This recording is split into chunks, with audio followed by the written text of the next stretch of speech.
Apa yang dirasakan, Ustaz? Saya merasa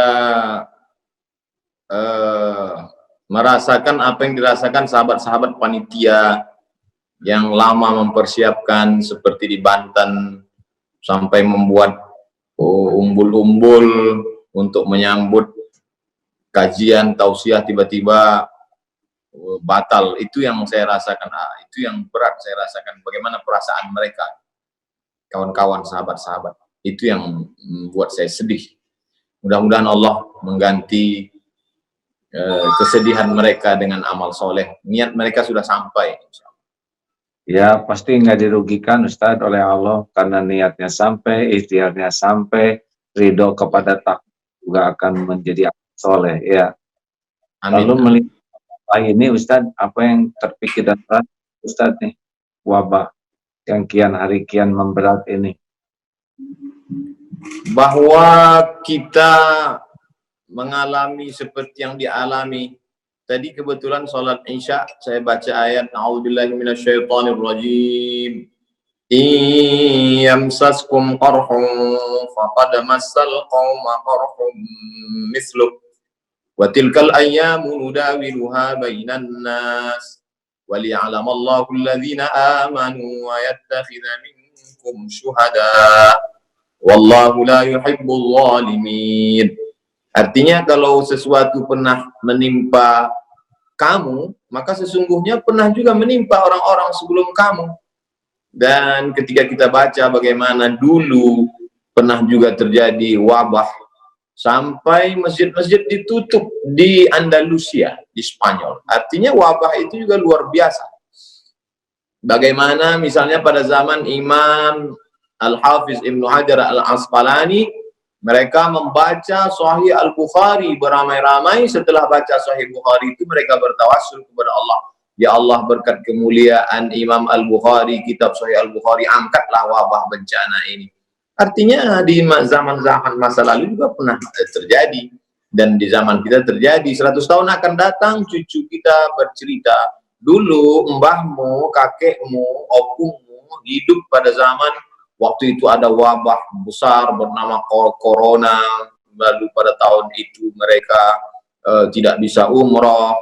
Nah, jadi kalau kita bercerita sekarang zaman ratusan tahun silam juga terjadi. Artinya kalau kita tahu bahwa orang juga mengalami beban yang sama, jadi kita tidak merasa oh kita aja yang kena ini, enggak juga.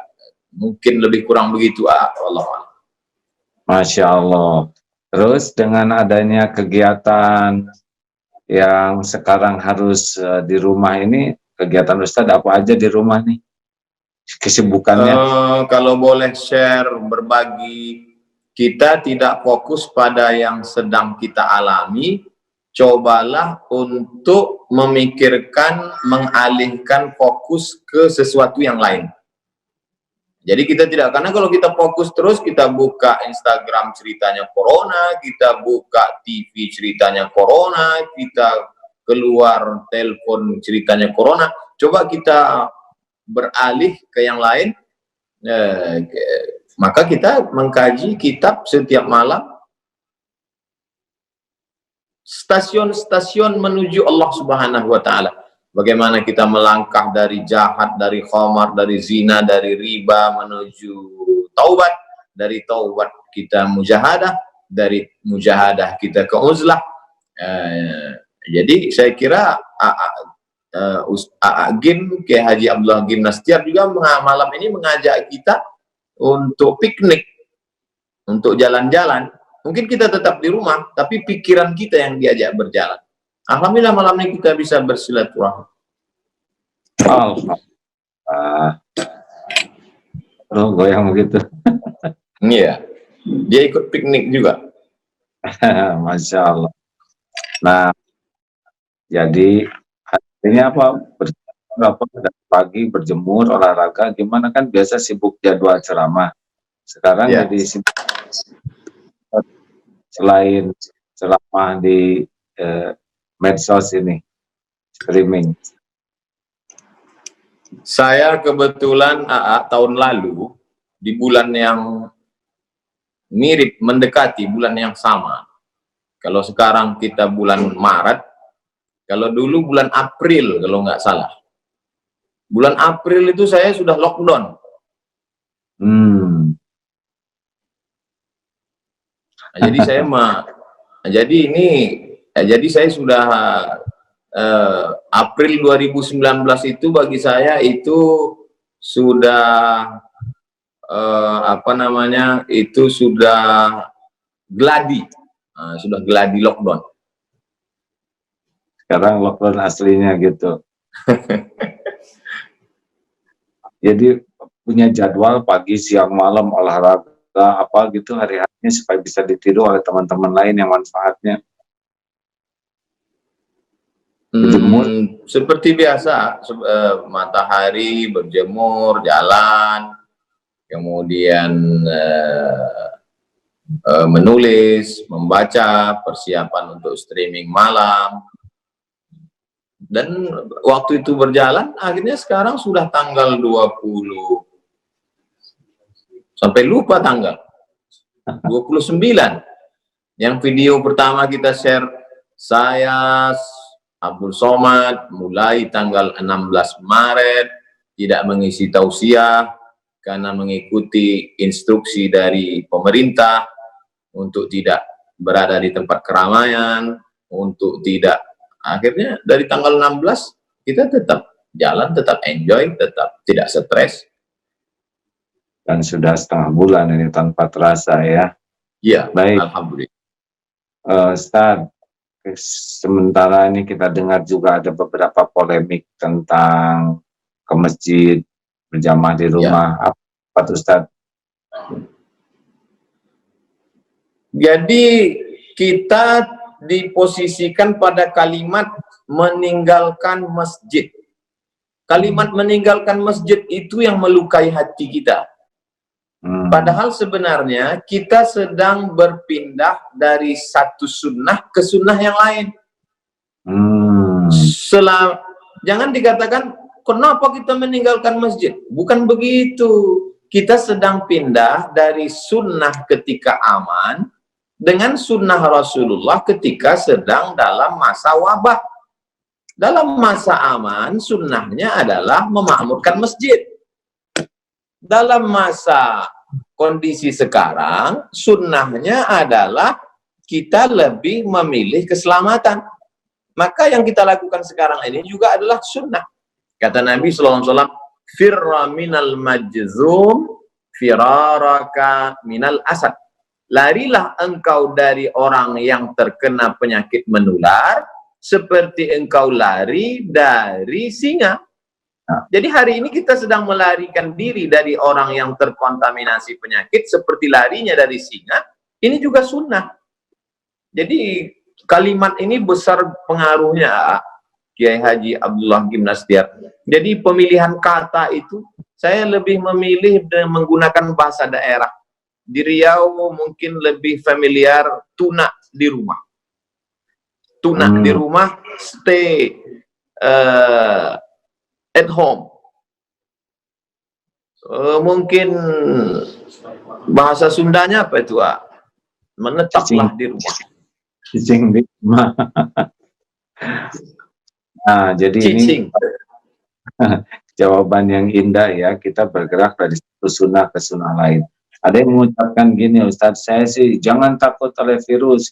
Kami tidak takut oleh virus, tapi takut kepada Allah, sehingga tetap memaksakan untuk ke masjid. Bagaimana pendapat Ustadz tentang perkataan itu? Kami tidak takut ke virus, kami hanya takut ke Allah. Itu satu sisi ada sombongnya, kita bisa masuk dalam takbur. Kalau sampai kita, ini kan beda virus dengan singa kan, yang satu kelihatan, yang satu enggak kan. Seandainya ini kebun, mohon maaf, kebun binatang, singanya lepas. Iya kan? Singanya lepas. Lalu kemudian ada satu orang dilarang sama Pak RW, mas, jangan keluyuran. Lalu dia mengatakan, saya hanya takut pada Allah. Tidak takut ke singa gitu ya.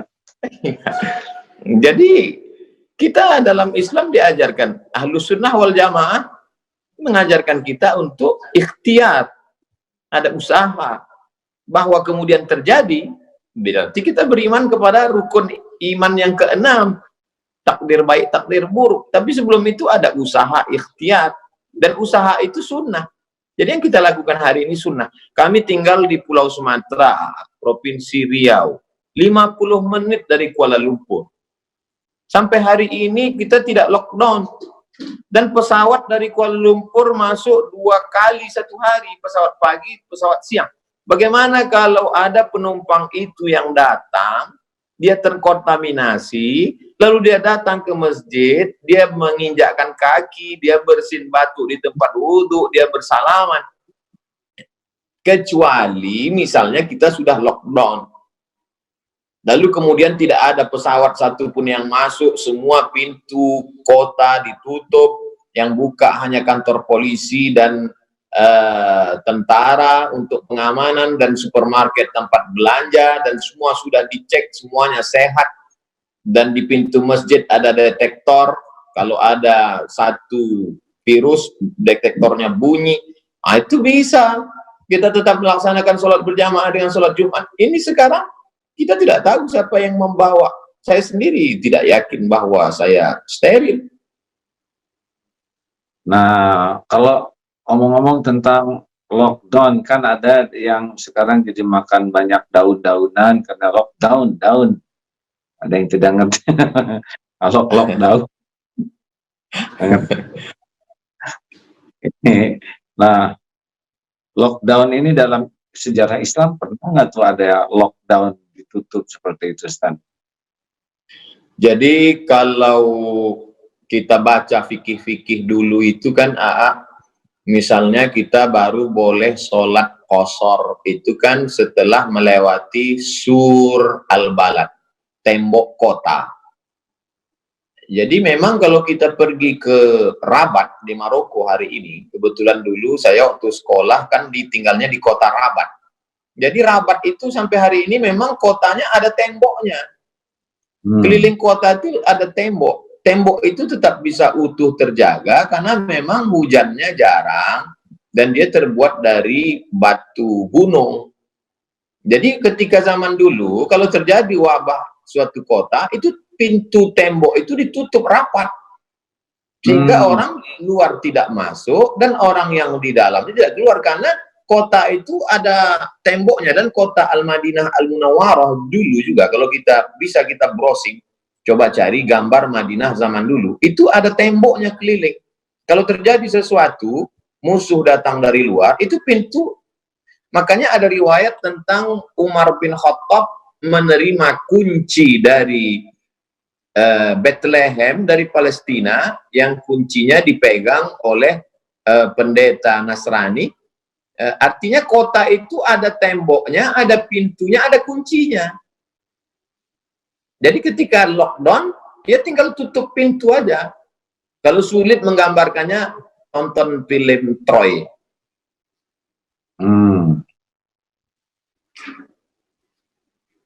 Film Troy? Ya, Jadi, kebayang. Ini sudah pernah terjadi juga yang seperti ini, jadi tidak. Ya.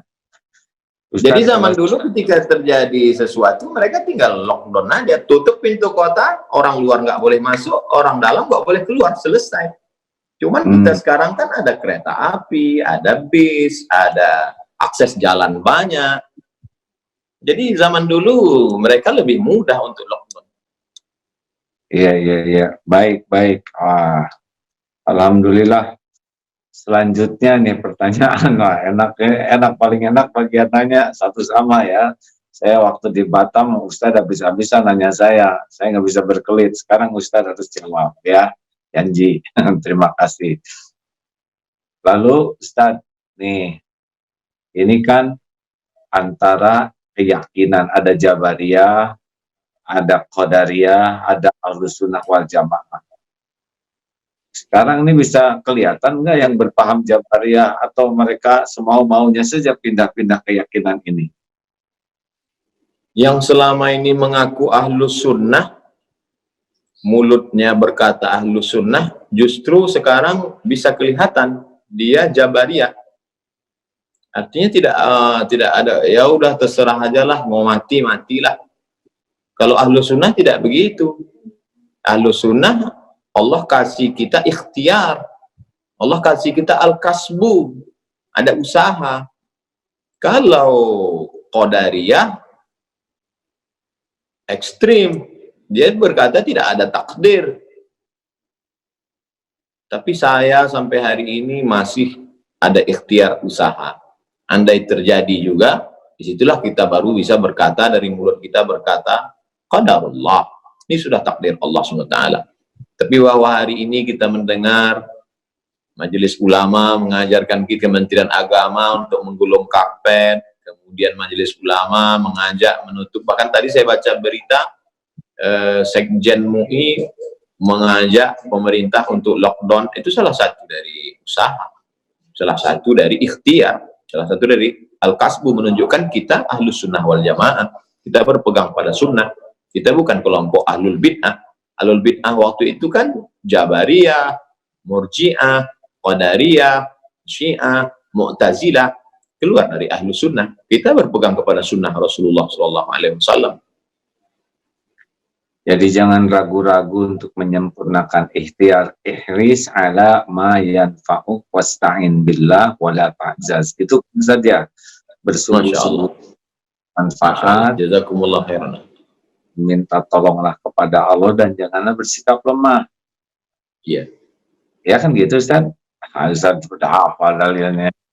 Baik, nah sekarang Ustaz, kan situasi semakin berat begini nih. Kelihatannya kepatuhan umat kepada ulama itu ada poin tersendiri nggak Ustaz? Seperti sekarang ya, sebetulnya kan bagi yang sudah daerah merah begini, kalau tidak ke masjid sebetulnya tidak rugi sama sekali, niat sudah dapat pahala. Biasa ke masjid, kita akan tidak ke masjid karena uzur juga dapat pahala. Kemudian kita menjauh dari kemudaratan dapat pahala. Tidak mencelakakan orang lain dapat pahala, patuh kepada ulama juga pahala. Jadi sebetulnya luar biasa dalam keadaan begini kalau kita betul-betul pakai hati dan kejernihan berpikir. Gimana menurut Ustaz bahwa ya kita ke majelis ulama tuh ada poin khusus tidak tuh? Kita beragama ini bukan ikut perasaan, tapi berdasarkan ilmu. Makanya la ilaha illallah di awal ayatnya fa'lam. Fa'lam. Itu kasihan. Fa'lam, berilmulah. Ada ilmunya. Fa'lam annahu la ilaha illallah. Berilmu tentang la ilaha illallah. Makanya tadi saya tunjukkan kitab 50 sifat. Jadi Imam Al-Qusairi melarang orang uzlah kalau tidak punya dua ilmu. Ilmu akidah, ilmu fikih. Kalau hanya modal nekat uzlah, nanti di tempat uzlahnya dia tidak selamat dari godaan setan. Bisa-bisa keluar bukan menjadi orang bersih hati, malah jadi dukun. Jadi kalau nggak punya akidah yang benar, tidak punya fikih yang benar, uzlah hasilnya jadi dukun ya. Nah sekarang ini banyak orang modal perasaan. Perasaan saya nggak enak karena meninggalkan masjid. Perasaan saya nggak enak karena nggak sholat Jumat. Loh, kalau cuman modal perasaan, itu orang yang biasa wudhu pakai air, disuruh tayamum, itu perasaannya sholatnya nggak sah.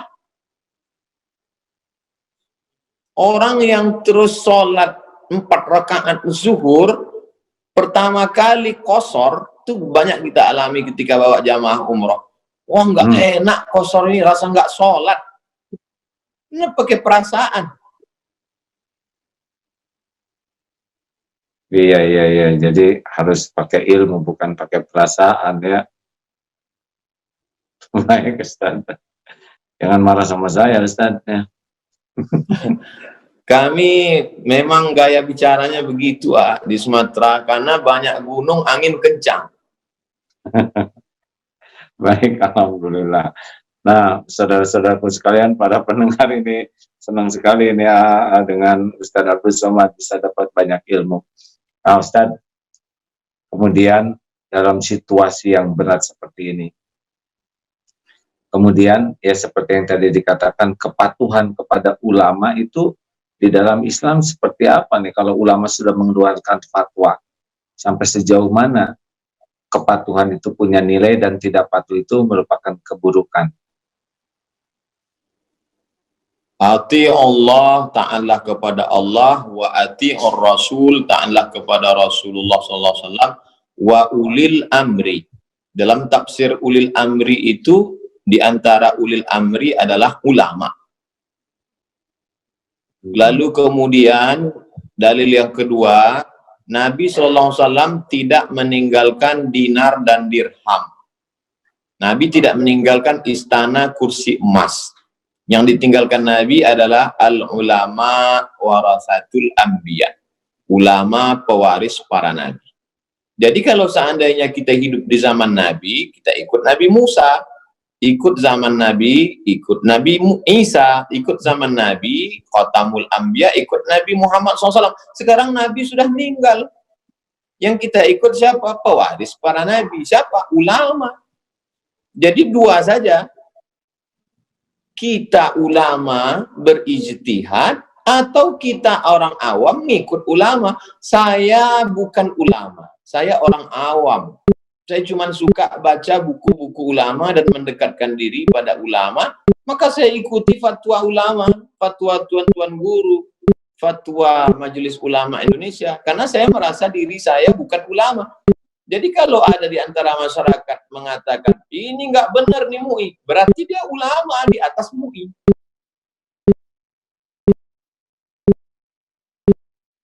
Jadi wajib gitu ya, Ustaz, kalau memang fatwa itu sudah disampaikan, kita umat mematuhinya. Saya mau ke Bandung ketemu Kiai Haji Abdullah Gimnastiar, maka saya percayakan hidup mati keselamatan saya pada pilot pesawat. Pokoknya kata pilot, pakai seat belt, pakai. Tutup jendela dibuka, buka. Matikan handphone, matikan. Saya nggak ngeyel maju ke depan, saya tanya, kalau handphone saya hidup, kira-kira apanya yang rusak? Kenapa ketika dengan pilot kita hormat, nggak ngeyel, tapi kenapa dengan ulama kita melawan? Baik, luar biasa. Alhamdulillah. Dikit lagi Ustadz. Nah Ustadz, dalam situasi seperti ini kan sekarang pada di rumah nih ya, kan tidak ada yang kebetulan takdir tuh. Pasti Allah sudah mendesain takdir ini. Di antaranya Allah memperlihatkan bahwa hukum Islam itu sudah sangat siap dengan segala keadaan. Harusnya kita melihat kehebatan Islam, fikihnya Islam justru dalam situasi sekarang ini nampak yang pada waktu keadaan umum tidak begitu kelihatan dalil-dalil ini ya. Sekarang kita bisa melihatnya. Dan juga di rumah-rumah itu. Sekarang rumah-rumah sudah memiliki kesempatan berkumpul. Nah, kira-kira ibadah apa nih di rumah yang dalam situasi begini yang sangat dianjurkan? Ada hal-hal khusus tidak selain sholat jamaah? Bangunnya yang selama ini misalnya karena pulang lembur malam tidak sempat bangun cepat, sekarang kan memang di rumah. Artinya dia bisa bangun lebih awal untuk tahajud berjamaah.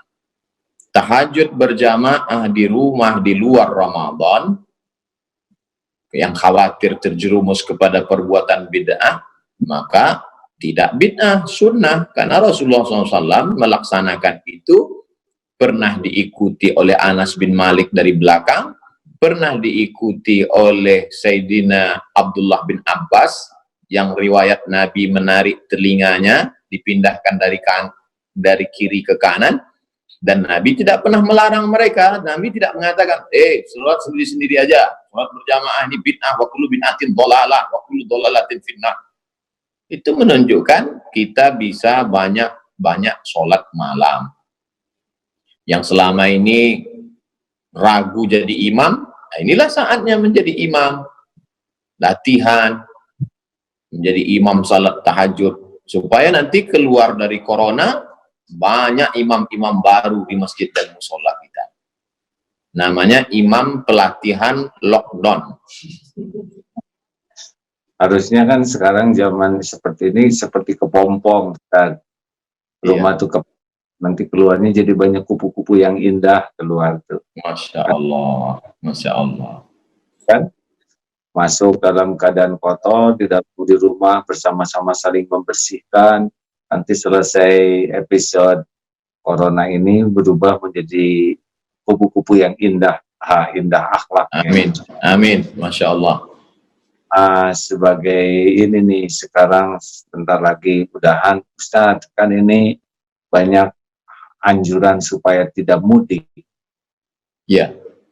Dan juga besar kemungkinan kita berada di rumah-rumah. Idul Fitri juga ada kemungkinan tidak sholat di lapang. Menurut Ustadz bagaimana situasi?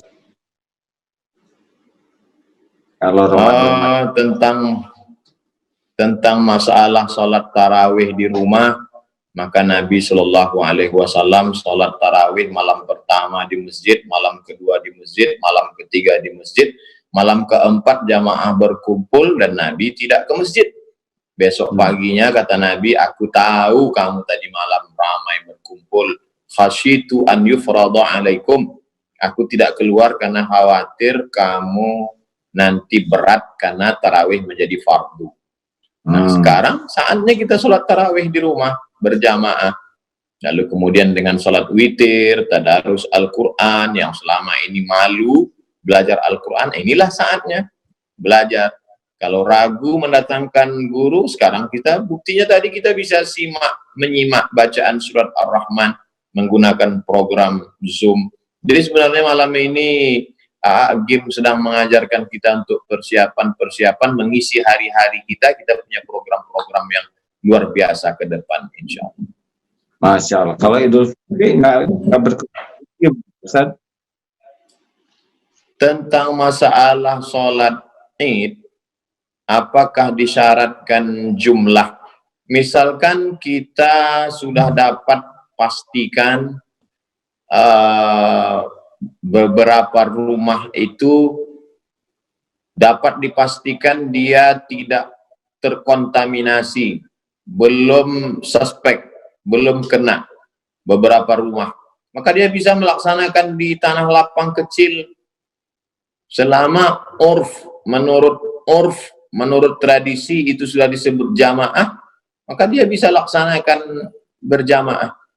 Dan ada satu fatwa ulama, orang yang ketinggalan sholat Id, dia bisa sholat sendirian. Nanti saya akan postingkan lengkapnya. Jadi kita bisa buat sholat komunitas kecil, lalu kemudian alternatif kedua, yang tidak bisa sama sekali, dia bisa sholat sendirian. Ini kelihatannya harus kita persiapkan kalau memang nanti kondisinya belum memungkinkan sholat Id seperti biasa. Ya, Ustadz, nanti dalil-dalil fatwa-fatwanya itu mudah-mudahan bisa membantu masyarakat lebih paham dan tidak bertengkar ya. Karena perbedaan. Insya Allah kita akan ke pertanyaan-pertanyaan dari Gim tadi, nanti kita buatkan tanya jawabnya dengan dalil-dalilnya, masalah tarawihnya, masalah witirnya, tadarusnya, sholat idnya, halal bihalalnya, namanya fikih corona. Baik Ustadz, tinggal 5 menitan lagi nih. 5 menit untuk saya boleh nggak? Nggak boleh balas dendam ya. Bagaimana menata hati di tengah corona?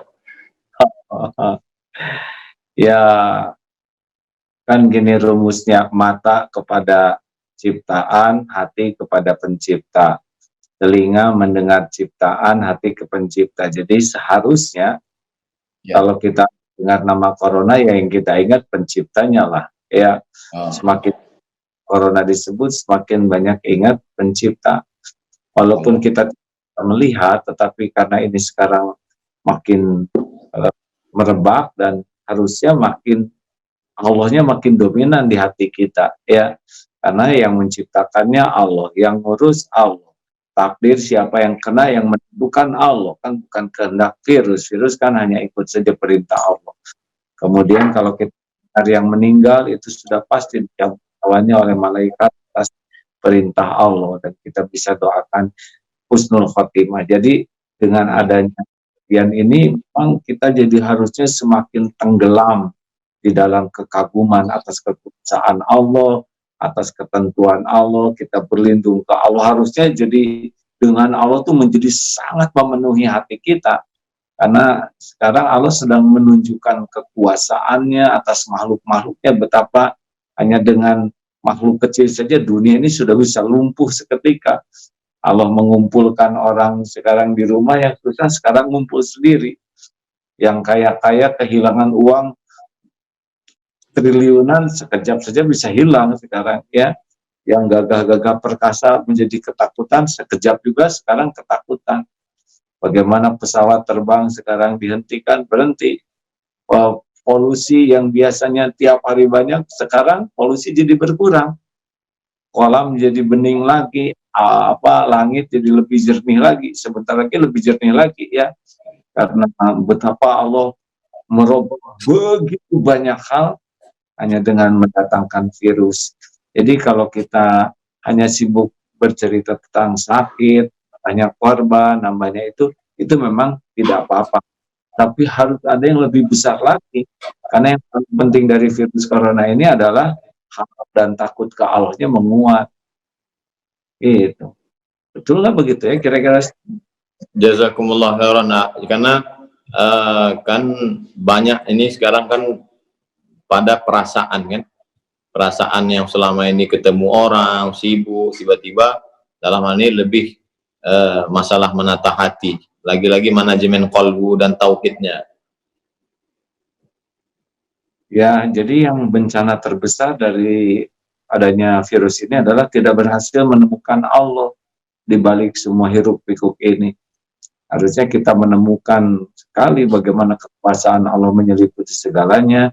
Kita juga menemukan kelemahan diri kita yang tidak berdaya. Kan inti dari sifat hamba itu ada 4. 1, dia merasa lemah dan Allah lah yang maha kuasa, la haula wala quwata illa billah. Yang kedua, dia itu fakir, tidak punya apa-apa, dan Allah lah satu-satunya pemilik segalanya. Yang ketiga, dia itu jahil, kita tuh tidak tahu apapun kecuali yang diberikan tuntunan ilmu oleh Allah sedikit, dan itu pun kalau nggak diambil, ya. Dan yang keempat, yang kita punya adalah cuma dosa dan aib. Nah, kalau dengan wabah ini kita semakin merasakan kehambaan kita tidak berdaya, Allah yang maha kuasa, kita tidak punya apa-apa, semuanya hanya milik Allah. Kita ini tidak ngerti apapun, terbukti untuk cari vaksin setengah mati, ya kan? Dan hanya Allah lah yang menguasai segala ilmu. Yang kita miliki cuma dosa, berarti ini harus taubat betul dalam situasi begini. Nah, kalau dari wabah ini kita menemukan kehambaan kita dan menemukan kemaha-agungan kekuasaan Allah, insya Allah kita dapat keberuntungan dari wabah ini, apapun yang terjadi pada diri kita. Amin. Tahu betul nggak atau begitu ya? Masya Allah. Mohon doanya, doakan supaya jamaah kita semua hati tenang, diberikan Allah kekuatan batin. Amin ya rabbal alamin. Ustaz tutup dengan doa, Ustaz. Amin. Saya amin. mohon doa. Saya mengaminkan. Ustaz yang doa. Ya Allah, wahai yang maha mendengar, maha menatap, yang maha menyaksikan, wahai yang mengatur pertemuan ini terjadi, berkahilah ya Allah. Jadikan majelis ini membuat kami semakin takjub padamu, semakin merundukkanmu. Ya Allah, dan hikmah di balik semua kejadian ini. Allahumma ftah lana hikmatan, unsur alaina rahmatan, jalali Allahumma a'inna 'ala dzikri wasyukri ni ibadati. Ya Allah, kami semua dari segala kejahatan makhluk-makhluk-Mu. Lindungi kami dari penyakit lahir, penyakit akal, penyakit batin. Taqabbal minna ya amin. Wa tub 'alaina innaka antat tawwabur rahim. Amin ya rabbal alamin. Dan semoga para pejuang ya oleh Allah diberikan kekuatan iman dan keistiqomahan dalam membantu yang sedang sakit ini. Amin ya Terima Allah. Jazakumullah khairan Kiai Haji Abdullah Gimnastia. Barakallahu fikum. Jazakallah